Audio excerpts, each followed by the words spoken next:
Episode की शुरुआत होती है हीरो एसोसिएशन से। स्टाफ लोग बातें कर रहे होते हैं कि उस विशालकाय सेंटीपाइड मॉन्स्टर को किसी ने एक ही झटके में नष्ट कर दिया। ऐसा लग रहा था जैसे उसका नामो निशान मिट ही गया।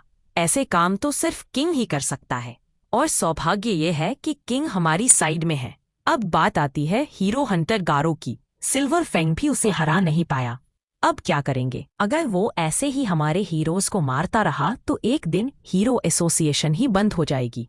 स्टिच कहता है कि अब गारो को इंसान की तरह नहीं, मॉन्स्टर की तरह देखो। अगली बार जब वो आएगा तो उसे ड्रैगन लेवल थ्रेट मानकर इमरजेंसी अलर्ट भेजना होगा। कोई बोलता है, पर वो तो इंसान है, कैसे हमारे एस रैंक हीरोज को हरा सकता है? स्टिच बताता है कि सिल्वर फैंग उसे तो क्लीन नहीं कर पाया, पर बहुत जख्मी कर दिया। मतलब कुछ वक्त के लिए वह बड़ा खतरा नहीं बन पाएगा, तो इसे एक जीत मान सकते हैं। फिर कोई पूछता है ब्लास्ट को क्यों नहीं बुलाते, वो तो एस क्लास रैंक 1 हीरो है। स्टिच कहता है कि ब्लास्ट अपना ही काम करता है, ऑर्डर देना नामुमकिन है। रजिस्ट्री में उसकी आइडेंटिटी कुछ लिखी ही नहीं है, पर भरोसा है कि जब इंसानियत को सच में उसकी ज़रूरत पड़ेगी तब वह आएगा। तभी नारिंकी आते हैं, जो हीरो एसोसिएशन को बड़ा फंड देते हैं और टॉप 3 स्पॉन्सर्स में से एक है। नारिंकी का बेटा मॉन्स्टरों ने किडनैप कर लिया है और 24 घंटे हो गए, पर एसोसिएशन अभी तक कुछ नहीं कर पाया। तभी सेकिंगर नाम का आदमी बोलता है, मैं वादा करता हूँ हम तुम्हारे बेटे को बचा लेंगे। वह रेस्क्यू मिशन शुरू करने वाला है। सेकिंगर फिर डार्कशाइन पिग गॉड और तात्सुमाकी से मिलता है, पर उन्हें मॉन्स्टर्स के ठिकाने का कुछ पता नहीं। चाइल्ड एपरर उनका अड्डा ढूंढने की कोशिश कर रहा है। तात्सुमाकी कहती है कि ठिकाना जरूर घोस्ट टाउन जैसा होगा, मैं पूरा टाउन उड़ा दूंगी। सेकिंगर उसे रोकता है, हमें बच्चे को भी बचाना है। तात्सुमाकी कहती है, मॉन्स्टर्स मुझसे डर के छुप गए होंगे। सेकिंगर बताता है कि ड्राइव नाइट कल अकेले गया था और अब से उसका कोई सिग्नल नहीं मिल रहा, यानी किसी ने उसे हराया होगा। तात्सुमाकी कहती है, जल्दी अटैक करना चाहिए, बाकी हीरोज भी जल्दी आ जाएंगे। मॉन्स्टर एसोसिएशन ने हमें 3 दिन का टाइम दिया था, 2 दिन बचे हैं। फिर हम एटॉमिक समुरायों के स्टूडेंट्स देखते हैं, वे भी इलाके की छानबीन कर रहे हैं, पर मॉन्स्टर्स का हेडक्वार्टर नहीं मिला। थोड़ी देर आराम कर लो, कहा जाता है। तभी अमाई मास्क आता है, ए क्लास रैंक 1 हीरो, और टोकता है कि मैंने सुना था यहाँ ताकतवर हीरोज होंगे, तो ये बच्चे वहाँ क्या कर रहे हैं? यह कोई पिकनिक नहीं है। अगर ये बच्चे मॉन्स्टर्स के हाथ लग गए तो वे सब मर जाएंगे। अगर कुछ हुआ तो खुद अपना खेल खत्म कर लो। एटॉमिक समुराई पूछता है, क्या तुम भी इस मिशन में हो? अमाई मास्क बोलता है, हाँ, मेरे कॉन्सर्ट भी मॉन्स्टर्स की वजह से खराब हुआ। समुराई कहता है, मेरे स्टूडेंट्स स्ट्रांग हैं, मैं उनसे कह दूंगा कि तुम्हें भी प्रोटेक्ट करें। अमाई मास्क चिल्लाता है, मुझे कम मत समझो, मैं अपनी मर्जी से ए क्लास में नहीं, जब चाहूँ एस क्लास में जा सकता हूँ। आसान भाषा में कहें तो मैं तुमसे भी ज्यादा ताकतवर हूं। समुराई। यह सुनकर समुराई गुस्सा होता है, पर खुद को संभाले रहता है। दूसरी तरफ हम पूरी प्रिजनर, कई किस्सों वाला कैदी देखते हैं, जिसे इस मिशन में मदद के लिए रिहा किया जा रहा है। एक पुलिस ऑफिसर बताता है कि एक बिन्नी जैसा मॉन्स्टर हमारी जेल के कुछ कैदियों को मॉन्स्टर बनाकर ले गया और रोकने आए ऑफिसर्स की जान चली गई। वो पूरी प्रिजनर से कहता है, तुम हीरो हो ना, हमारे लिए बदला लो। पूरी प्रिजनर तय करता है कि वह हिसाब लेगा। एक कैदी ने उसके लिए स्वेटर भी बनाया, जिससे उसे अच्छा लगता है। थोड़ा हल्का सा मोमेंट भी दिखता है।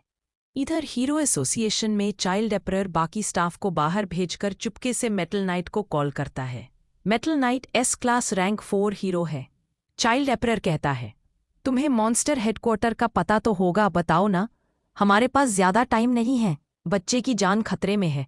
मेटल नाइट कहता है, अगर मैंने बता दिया तो तुम सब मारे जाओगे, अगर नहीं बताया तो सिर्फ बच्चा मरेगा। चाइल्ड एपरर पूछता है, तो तुम क्यों नहीं ज्वाइन करते?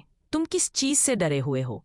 तुम्हारी मशीन बॉडी तो है ही, अगर वो तबाह हो गई थी तो कौन किया होगा? मेटल नाइट बताता है कि मॉन्स्टर किंग ओरोची ने एक ही वार में उसका पूरा आर्मर तोड़ दिया था।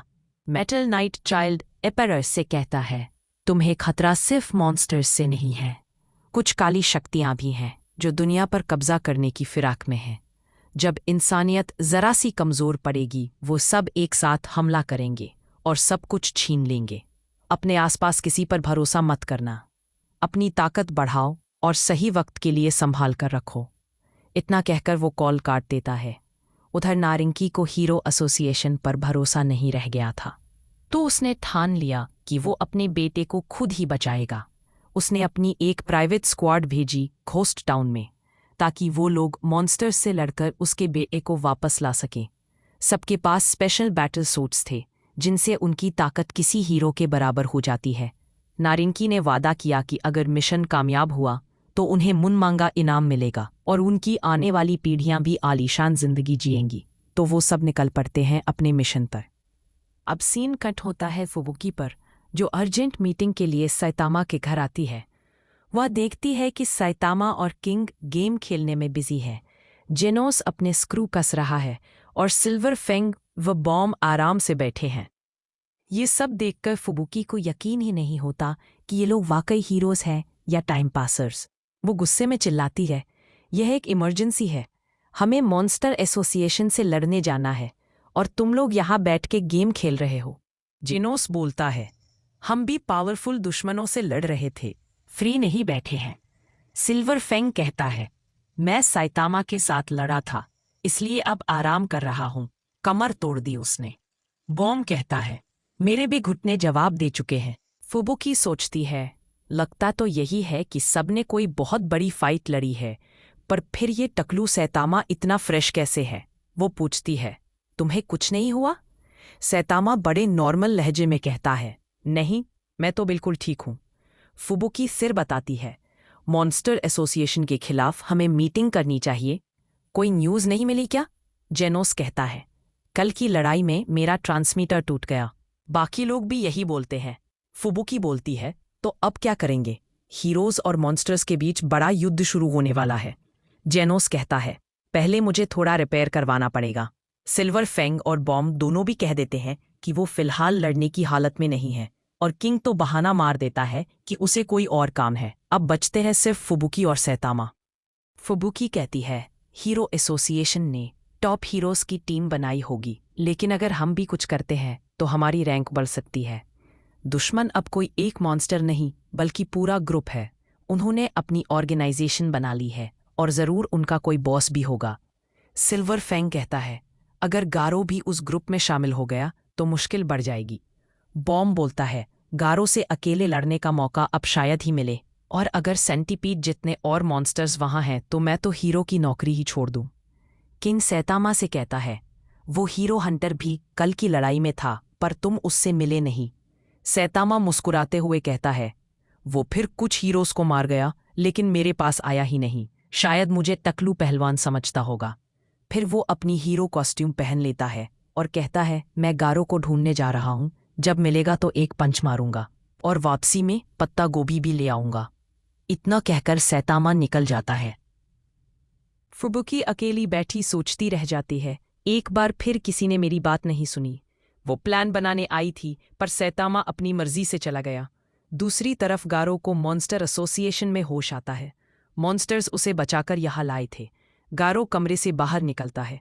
उसे ज्यादा कुछ याद नहीं, बस इतना कि उसका शरीर दर्द से टूटा हुआ है।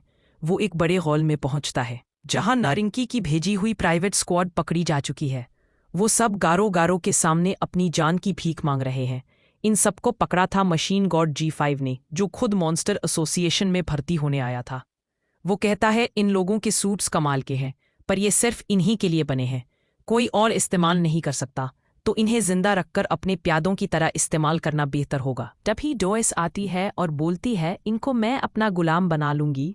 वो अपनी चाबुक चलाती है और सबको अपने वश में कर लेती है। तभी गारो सामने आता है और पूछता है, तुम लोग मुझसे क्या चाहते हो? गारो कहता है, अब हमारे पास 30 से भी कम स्ट्रॉन्ग मॉन्स्टर्स बचे हैं। हमें एक लीडर और यूनिटी चाहिए, और तुम वो लीडर बन सकते हो। वो गारो की एंटी हीरो सोच से प्रभावित था। गारो मान जाता है, पर मॉन्स्टर किंग ओरोची की एक शर्त होती है, अगर तुम्हें मॉन्स्टर बनना है तो एक दिन के अंदर किसी एक हीरो का सिर लाकर दो। गारो वहां से निकल पड़ता है और गारो उसके पीछे नजर रखने के लिए 2 मॉन्स्टर्स भेज देता है, इंसेक्ट गॉन और किंग द रीपर। एपिसोड के एंड में हम देखते हैं कि स्पीड ऑन साउंड सोनिक ने भी मॉन्स्टर एसोसिएशन ज्वाइन कर लिया है। उसे लगता है कि अब वो बहुत स्ट्रांग है और सैतामा को जरूर हरा देगा, लेकिन असल में वो रात भर बाथरूम में था और बस उसका 2 किलो वजन कम हुआ है। और यहीं पर एपिसोड नंबर 1 खत्म हो जाता है। तो बस वीडियो अच्छा लगा हो तो लाइक और शेयर करो।